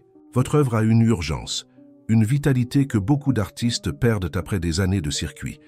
Et nous avons besoin de cela au musée, des voix fraîches, des perspectives différentes. Votre travail sur la communauté et l'espace. Urbain dialogue parfaitement avec la ligne curatoriale que nous développons. Ce soir-là, seule dans sa chambre, Sophie appela sa mère, partageant toutes les nouvelles, l'invitation pour l'exposition au Musée d'art contemporain, la proposition de Nicolas pour diriger le projet à Lyon, les portes qui s'ouvraient l'une après l'autre.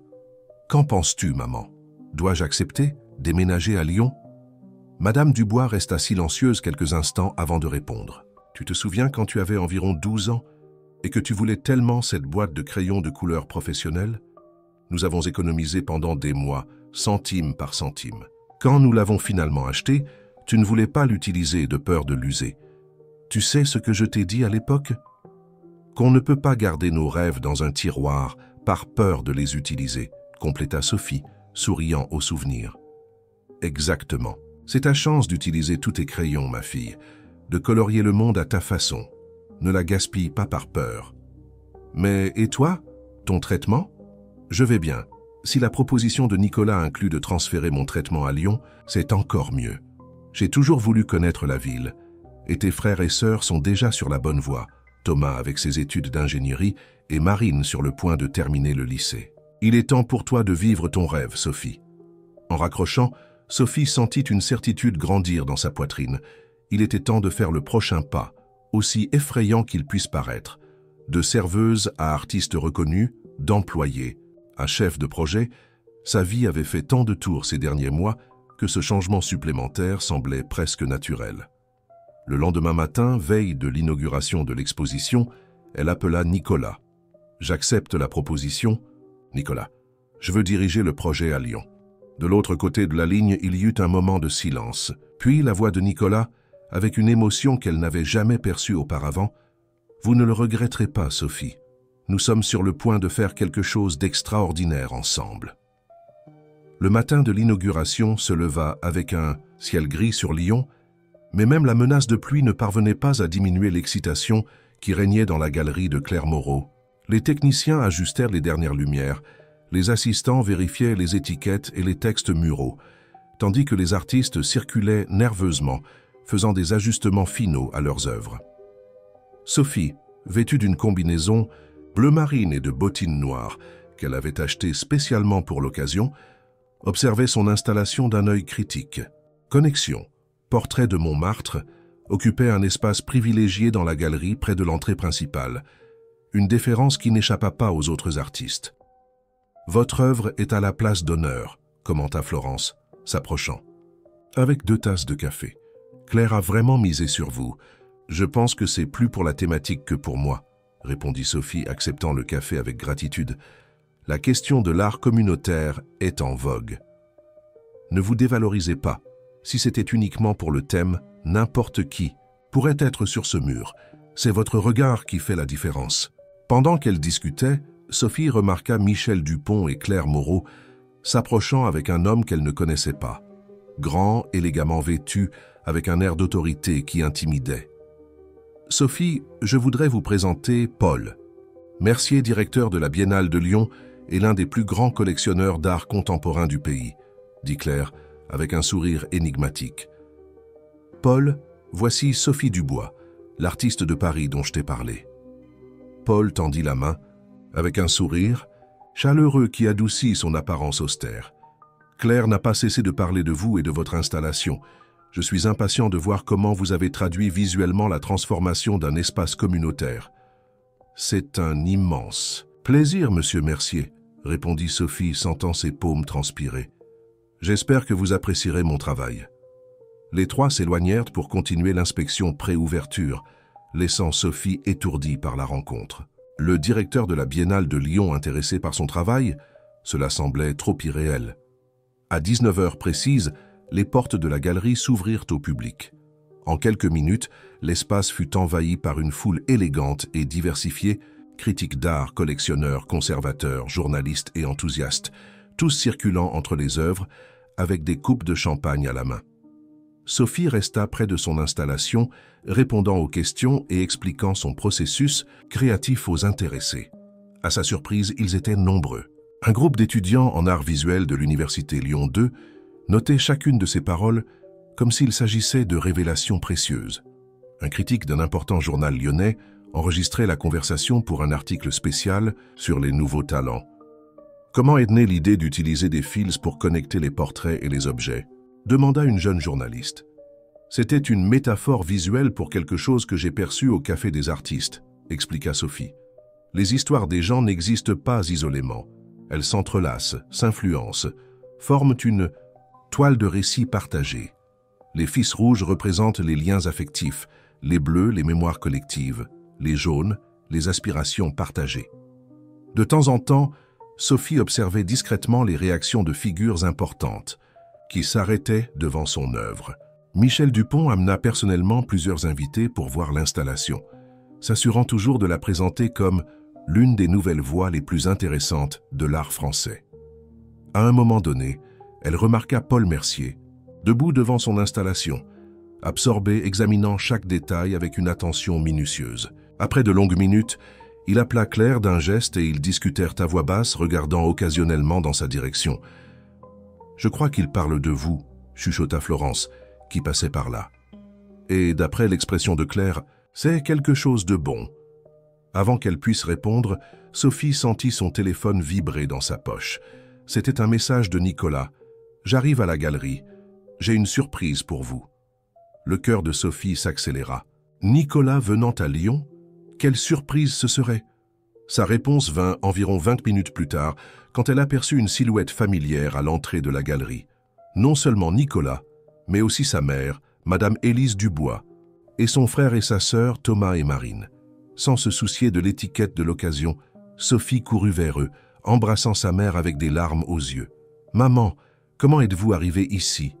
« C'était l'idée de Nicolas, » répondit Madame Dubois, visiblement émue. « Il a dit que nous ne pouvions pas manquer ton grand moment. » Nicolas souriait, satisfait de la réaction de Sophie. « J'ai pensé que vous aviez besoin de votre équipe de soutien complète aujourd'hui.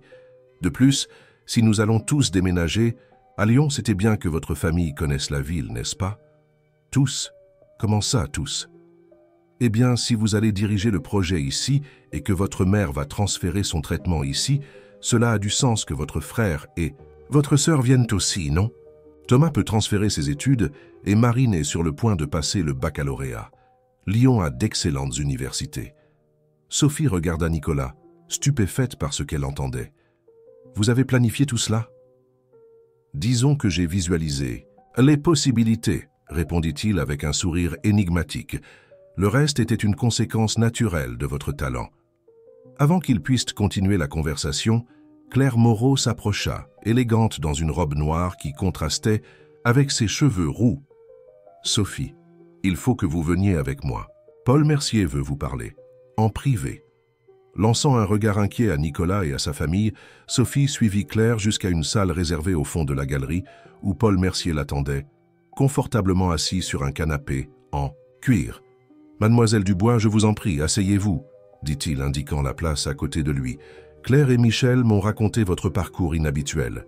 De serveuse à artiste en exposition internationale en moins d'1 an, c'est toute une histoire. » Sophie acquiesça, essayant de contrôler sa nervosité. « J'ai eu beaucoup de chance de rencontrer des personnes qui ont cru en moi.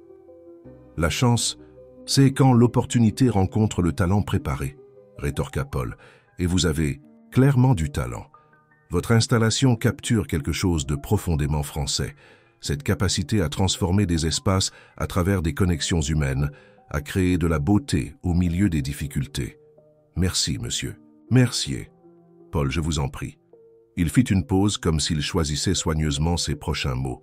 « J'organise une exposition spéciale pour la prochaine Biennale de Lyon, avec le thème « Transformation urbaine, la ville comme toile ». J'aimerais vous inviter non seulement à y participer, mais à créer une installation spécifique pour le pavillon central. » Sophie sentit l'air s'échapper de ses poumons. La Biennale de Lyon était l'un des événements les plus importants du circuit artistique mondial. Une invitation comme celle-ci était normalement faite à des artistes avec des décennies de carrière. Je ne sais pas quoi dire. » « Dites oui, » sourit Paul. « Vous aurez 1 an pour développer le projet avec toutes les ressources nécessaires. Claire m'a parlé de votre nouvelle position à l'Institut Nouveaux Horizons à Lyon. Ce sera une opportunité d'unir votre travail artistique personnel avec le projet social que vous dirigez. » Quand Sophie sortit de la salle, elle était en état de choc. Elle trouva Nicolas et sa famille conversant avec animation avec Florence, qui avait apparemment pris sur elle la tâche de présenter l'exposition à sa famille. « Alors ?» demanda Nicolas, remarquant son expression abasourdie. « Il m'a invité à la Biennale, » répondit Sophie, encore incrédule, « pour créer une installation pour le pavillon central. » Les yeux de Nicolas brillèrent d'une fierté sincère. « Je le savais. Dès le premier moment où j'ai vu vos dessins dans ce carnet usé, au Café des Artistes, je savais que vous iriez. Loin !» Madame Dubois serra sa fille dans ses bras, sanglotant d'émotion. « Ma fille à la Biennale de Lyon. Ton père serait si fier. » La mention du père, absent depuis tant d'années, apporta une pointe de mélancolie au milieu de la joie. Sophie parlait rarement de lui, mais à ce moment-là, elle sentit qu'il faisait partie d'une certaine façon de ce voyage. Le reste de la soirée passa comme un rêve. Sophie fut présentée à des figures importantes du milieu artistique, reçut des compliments, échangea des contacts, discuta de collaborations possibles. Son installation attirait une attention constante, avec des gens prenant des photos, discutant des détails, posant des questions. Vers la fin de l'événement, quand la majorité des invités étaient déjà partis, Sophie trouva un moment pour rester seule devant son œuvre. Elle observa les visages représentés, Madame Simone, Mathilde, les musiciens qui se produisaient au Café des Artistes, les étudiants qui fréquentaient l'espace pour étudier, le poète qui récitait des vers les jeudis soirs. Chaque visage racontait une histoire, chaque objet narrait un morceau de vie, et les fils colorés qui les reliaient représentaient les liens invisibles qui transformaient un simple café en un lieu d'appartenance et de transformation. « C'est étrange, n'est-ce pas ?» dit Nicolas, s'approchant silencieusement. « Voir votre vision matérialisée et partagée avec tant de personnes. C'est comme si une partie de moi était exposée là, » acquiesça Sophie. « Vulnérable, mais en même temps, puissante. » Exactement. Comme l'art devrait être. Il fit une pause, observant l'installation.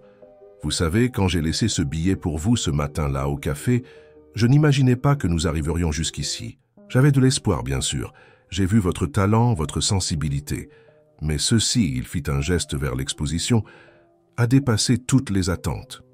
Pourquoi avez-vous fait cela, Nicolas? Pourquoi moi? » Il sourit, pensif. « Je crois au cercle vertueux, Sophie. Quelqu'un a cru en moi quand je n'étais qu'un garçon de banlieue avec un rêve. J'ai décidé de faire de même pour d'autres. Et quand je vous ai vu dans ce café, avec tant de talent et tant de tristesse dans les yeux, j'ai su que c'était à mon tour de transmettre ce que j'avais reçu. » Claire s'approcha, interrompant le moment. « Excusez-moi, mais nous devons fermer. La galerie, demain nous aurons une journée chargée avec les visites guidées et les interviews. Bien sûr, répondit Sophie. Juste un instant de plus. Quand Claire s'éloigna, Nicolas sortit quelque chose de sa poche. Un petit objet enveloppé dans du papier de soie. Un cadeau pour célébrer cette soirée, dit-il, remettant le paquet à Sophie. À l'intérieur, il y avait un stylo plume, ancien, magnifique, avec des détails en argent. Il appartenait à mon mentor, expliqua Nicolas. Il me l'a donné quand j'ai vendu ma première start-up. Il m'a dit que c'était pour que j'écrive ma propre histoire et que je ne laisse pas d'autres l'écrire pour moi. Maintenant, c'est votre tour. Sophie tint le stylo avec révérence, émue par le symbolisme du geste. Merci, Nicolas. Pour tout. Pour le billet, pour l'opportunité. Pour avoir cru en moi quand même, moi je n'y croyais pas. Ne me remerciez pas encore, sourit-il. Notre voyage ne fait que commencer. En quittant la galerie ce soir-là, avec sa famille à ses côtés et le cœur débordant d'émotion, Sophie sut que Nicolas avait raison. Ce n'était pas la fin d'une histoire de dépassement de soi, mais le début d'un nouveau chapitre, un qu'elle écrirait elle-même, avec le stylo plume qu'elle portait maintenant dans sa poche et le talent qui avait toujours été en elle, attendant simplement l'opportunité de s'épanouir. 1 an s'était écoulé depuis cette soirée mémorable à la galerie de Claire Moreau. L'automne lyonnais teintait les arbres de la presqu'île de tons dorés, tandis que Sophie marchait rapidement vers le siège de l'Institut Nouveaux Horizons Lyon, un bâtiment historique restauré au centre-ville qui abritait désormais non seulement les bureaux administratifs, mais aussi des ateliers et des salles polyvalentes et un café culturel inspiré de l'original parisien. Le Café des artistes lyonnais, comme on l'avait baptisé, conservait l'essence accueillante de l'espace, parisien, mais avec une identité propre. Les murs en briques apparentes exposaient des œuvres d'artistes locaux, la petite scène accueillait diverses représentations tous les soirs, et les tables toujours pleines révélaient le succès de l'entreprise. « Bonjour, Sophie », salua le barista en la voyant entrer. « Comme d'habitude ?»« S'il te plaît, Charles, et aussi un petit pain au fromage. Aujourd'hui, la journée sera longue. » Sophie prit son café et se dirigea vers l'ascenseur qui la conduirait au 3e étage, où se trouvait son bureau, un espace vaste et lumineux, avec vue sur le centre historique de la ville. Les murs étaient couverts d'esquisses, de chronogrammes et de photographies des divers projets que Culture au Carrefour avait mis en œuvre à Lyon au cours de l'année écoulée. Le projet s'était développé de manière surprenante. Après le succès du modèle à Paris, la version lyonnaise avait pris des proportions encore plus importantes, transformant 10 espaces urbains sous-utilisés en points d'effervescence culturelle, d'une ancienne usine à la Croix-Rousse à une place oubliée à la Guillotière, d'un entrepôt abandonné au Vieux-Lyon à une gare désaffectée dans le quartier de Vaise. Chaque espace avait sa propre vocation, définie conjointement avec la communauté locale, certains axés sur la musique, d'autres sur les arts visuels, la littérature, la danse ou l'artisanat. Mais tous suivaient la même philosophie, la culture comme outil de transformation sociale, la valorisation des traditions locales et l'inclusion de tous les publics. Sophie posa son sac sur le bureau et contempla la vue pendant quelques instants. Parfois, elle était encore surprise par le tournant qu'avait pris sa vie. De serveuse surchargée, luttant pour aider sa mère malade et poursuivre ses études, à directrice culturelle de l'un des projets sociaux les plus innovants du pays, et artiste exposée à la Biennale de Lyon.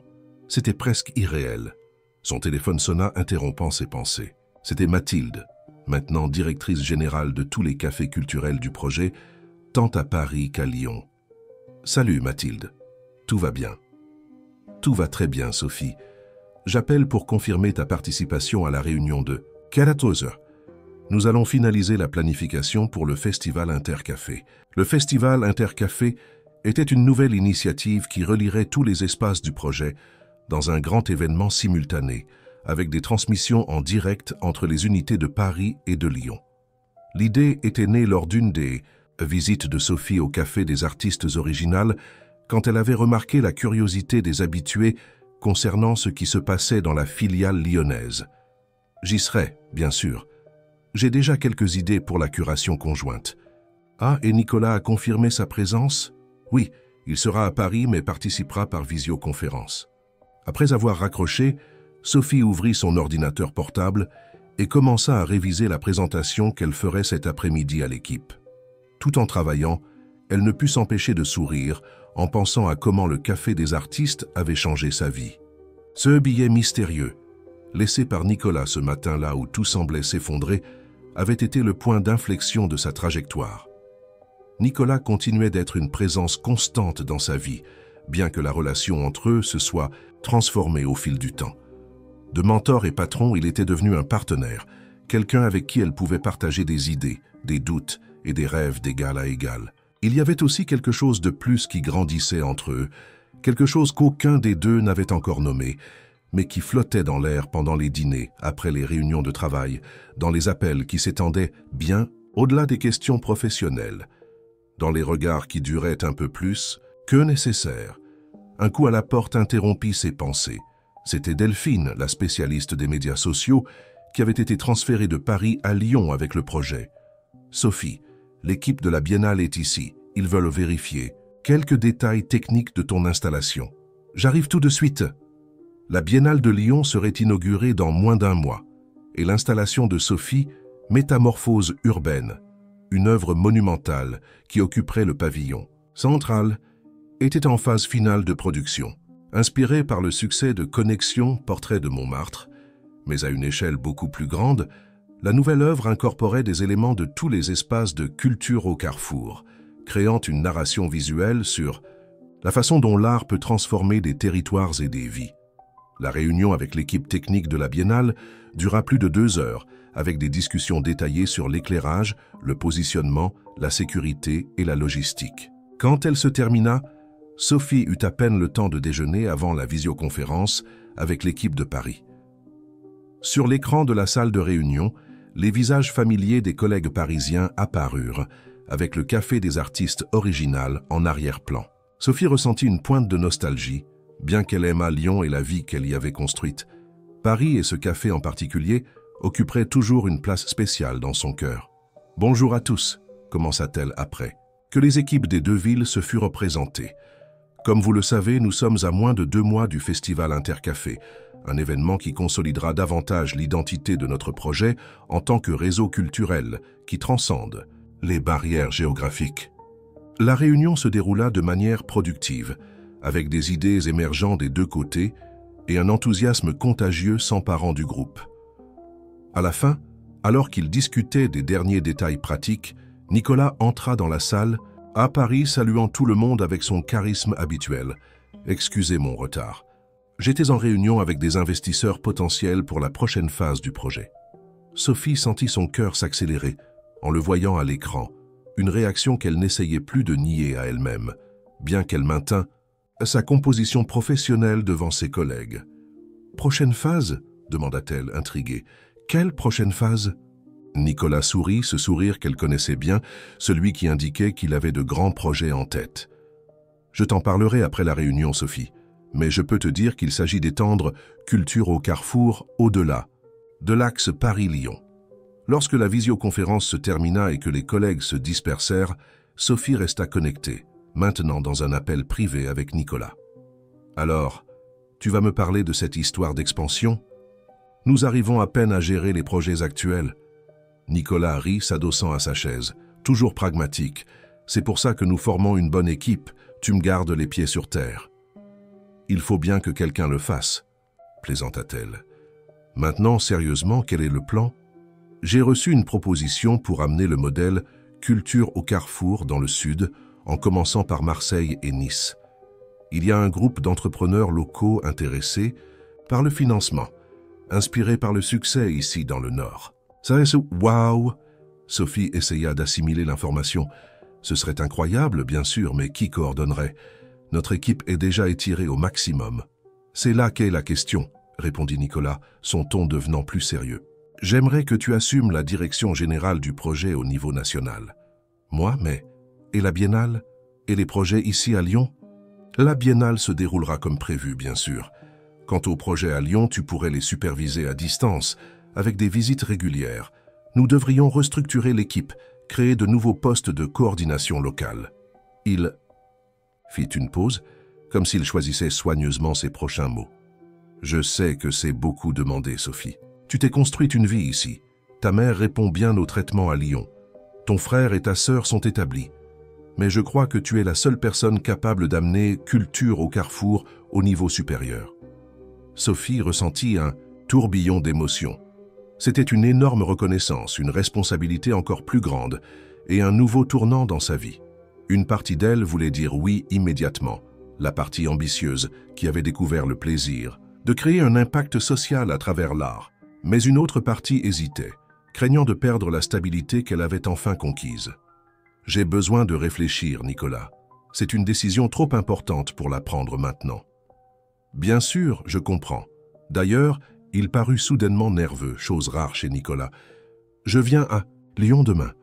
Nous pourrions dîner et discuter davantage de cela et de autre chose aussi. » Le ton avec lequel il dit « autre chose » fit bondir le cœur de Sophie.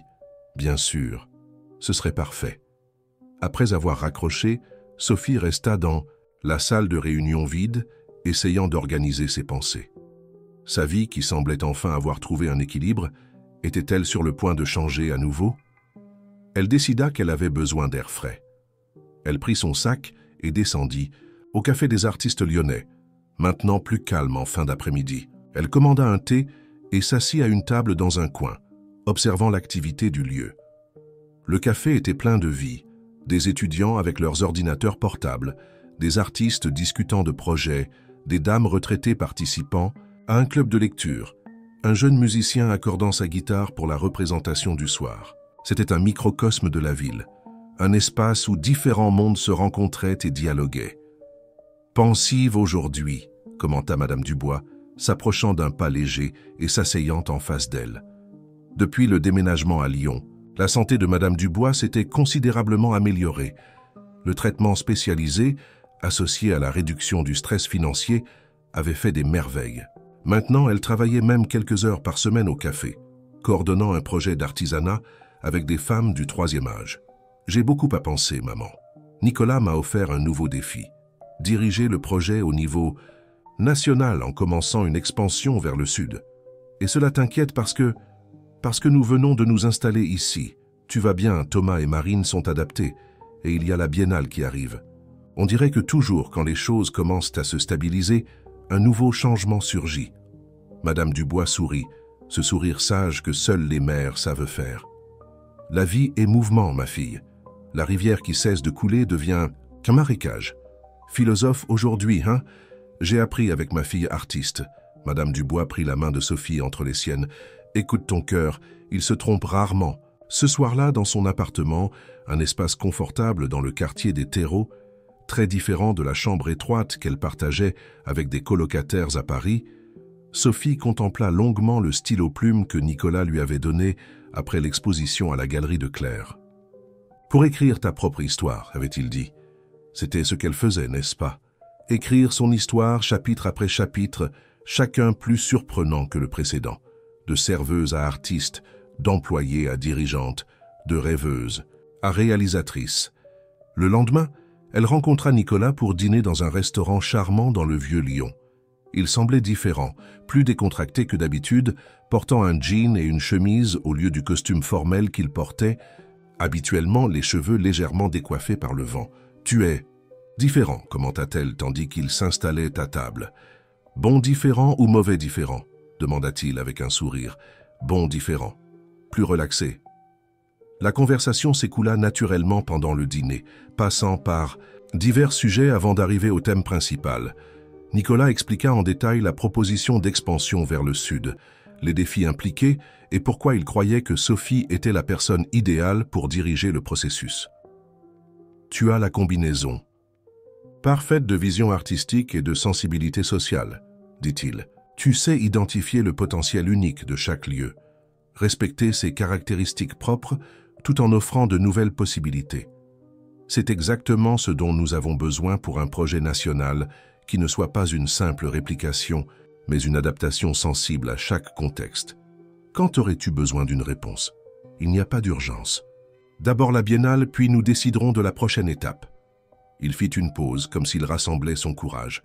« En fait, Sophie, il y a un autre sujet que je veux aborder avec toi aujourd'hui. quelque chose de plus personnel. Le voici. Cœur de Sophie s'accéléra. Je t'écoute. Nous nous connaissons depuis presque 2 ans maintenant. Nous avons commencé comme mentors et apprentis. Nous avons évolué vers des partenaires de travail. Et aujourd'hui, il hésita, visiblement nerveux. Aujourd'hui, je réalise que mes sentiments pour toi vont bien au-delà de l'admiration professionnelle. J'ai essayé de les ignorer, de me convaincre que c'était inapproprié, que cela pourrait compliquer notre relation de travail, mais je ne peux plus faire semblant. Sophie sentit son visage s'échauffer.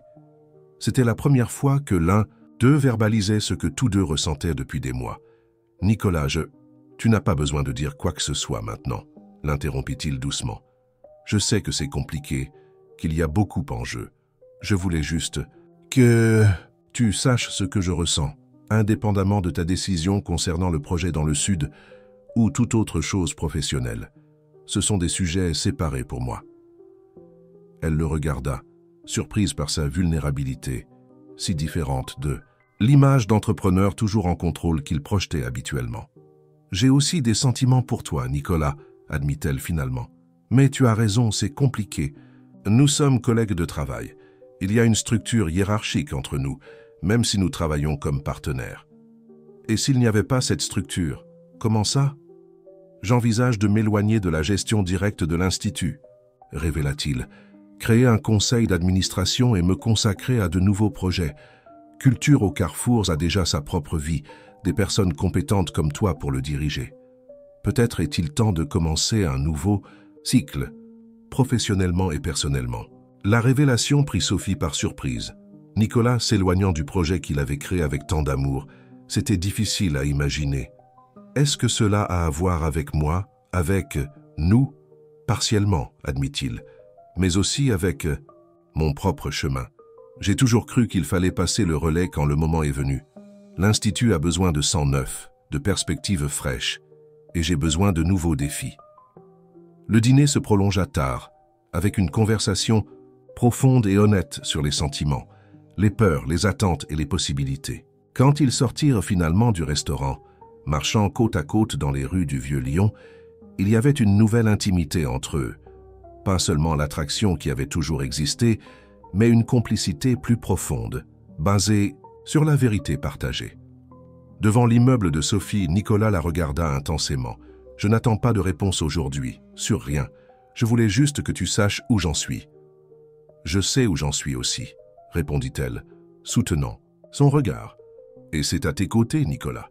Indépendamment des titres ou des postes, je veux construire quelque chose avec toi, quelque chose de personnel, au-delà du professionnel que nous partageons déjà. » Le baiser qui suivit fut doux, presque hésitant, chargé du poids de 2 ans de sentiments contenus et de la promesse d'un futur commun encore à écrire. Dans les semaines qui suivirent, Sophie se partagea entre les préparatifs finaux pour la biennale, la coordination du festival Intercafé et de longues conversations avec Nicolas sur les prochaines étapes, tant dans le projet que dans leurs relations personnelles. Chaque décision était prise avec soin, considérant tous les angles, toutes les personnes impliquées. Finalement, le grand jour arriva, l'inauguration de la 15e Biennale de Lyon, avec Métamorphose urbaine occupant glorieusement le pavillon central. L'installation monumentale, qui incorporait des éléments de tous les espaces de culture au Carrefour, était un hommage visuel au pouvoir transformateur de l'art dans des contextes urbains. Tandis qu'elle parcourait le pavillon avant l'ouverture officielle, observant les derniers ajustements en cours, Sophie ne put s'empêcher de penser au long voyage qui l'avait menée jusqu'ici. De la serveuse pleurant dans les toilettes du Café des Artistes, à l'artiste avec une œuvre dans l'espace, le plus prestigieux de la biennale. Des dessins cachés dans un carnet usé à l'installation qui occupait tout un pavillon. Des rêves, rangés aux rêves réalisés et aux nouveaux qui apparaissaient maintenant à l'horizon. Sa mère et son frère et sa sœur étaient déjà arrivés, vêtus de leurs plus beaux habits, fiers et émus. Nicolas était à ses côtés, sa présence une source constante de force et de soutien. Claire Moreau, Michel Dupont, Paul Mercier et tant d'autres qui avaient participé à sa trajectoire étaient également présents, formant un réseau d'affection et d'admiration autour d'elle. Quand les portes s'ouvrirent et que le public commença à entrer, Sophie ressentit une émotion indescriptible. Chaque personne qui s'arrêtait devant son œuvre, qui l'observait attentivement, qui se laissait toucher par elle, représentait la concrétisation d'un rêve qui semblait impossible il n'y a pas si longtemps. Un critique d'art s'approcha, un enregistreur à la main. « Mademoiselle Dubois, votre installation est impressionnante. Pourriez-vous nous raconter comment est née l'idée de métamorphoses urbaines ?» Sophie sourit, se souvenant de ce matin au café, du billet mystérieux, des larmes dans les toilettes, de tout le chemin parcouru. « Tout a commencé par un billet, répondit-elle. Un simple billet laissé par quelqu'un qui voyait des possibilités là où je ne voyais que des espoirs. C'est une histoire de transformation, pas seulement d'espaces urbains, mais surtout de personnes, de rêves, de perspectives. C'est sûr, la façon dont un geste apparemment petit peut déclencher une réaction en chaîne de changement est positif. » Tout en parlant, ses yeux rencontrèrent ceux de Nicolas dans la foule.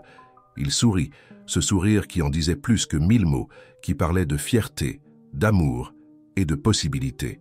Le billet qui avait changé sa vie n'était pas seulement un morceau de papier avec des mots d'encouragement. C'était un symbole du pouvoir transformateur de l'empathie, de la générosité, de la foi dans le potentiel humain. C'était la preuve que, parfois, tout ce dont nous avons besoin pour nous épanouir, c'est que quelqu'un croit en nous quand nous ne pouvons pas croire en nous-mêmes. Et maintenant, tandis qu'elle observait son installation entourée de centaines de personnes, Sophie sut que sa mission était de transmettre ce don, identifier des talents endormis, tendre la main à ceux qui avaient besoin d'un élan, créer des opportunités là où il n'existait que des obstacles. Culture au Carrefour dans le Sud ne serait que le prochain chapitre de cette histoire de transformation qui avait commencé dans un petit café à Montmartre et qui maintenant s'étendait comme des ondes concentriques, touchant de plus en plus de vie. Aux côtés de Nicolas, sa main doucement appuyée sur son dos, Sophie regarda vers l'avenir avec confiance et gratitude. Le chemin qui s'ouvrait devant elle était brillant et plein de possibilités. Non seulement comme artiste ou comme gestionnaire culturel, mais comme quelqu'un qui avait découvert sa véritable vocation, créer des ponts entre les personnes, les lieux et les rêves, transformant les larmes en couleurs, le désespoir en création et les espaces communs en territoire de possibilités infinies. Et tout cela grâce à un billet, un café, et le courage de franchir la porte quand l'opportunité a frappé. Plus vous commentez et partagez, plus